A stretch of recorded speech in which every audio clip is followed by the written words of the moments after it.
Pourquoi Kaido et Big Mom n'ont pas reconnu le fruit de leur ancien camarade à Onigashima? Est-ce que c'est une incohérence? Non, c'est juste que vous avez mal lu One Piece. Ah, je suis désolé, c'est juste ça. On va donc parler du chapitre 1163 de One Piece. Dans ce chapitre, on apprend que le capitaine John a le Jiki Jiki no Mi, donc le fruit du magnétisme, comme Eustace Captain Kid. Donc deux captains qui ont le même fruit, ça c'est cool. Et pourquoi est-ce que Kaido et Big Mom, ils ont pas fait une réflexion ou quoi que ce soit à Onigashima? Ben parce que c'est pas la première fois qu'il a rencontré Kid.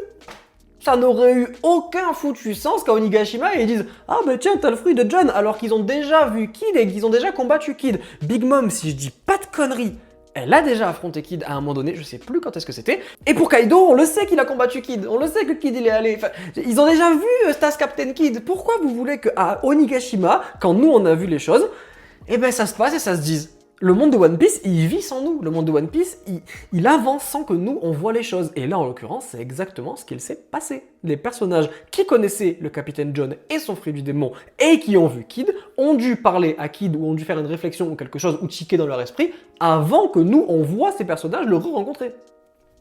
Vous me suivez? Vraiment, ça aurait été une incohérence qu'il tilte maintenant sur Onigashima et qu'avant il dit « Ah ben non, il avait pas utilisé son fruit contre nous. » Ça aurait pas été logique.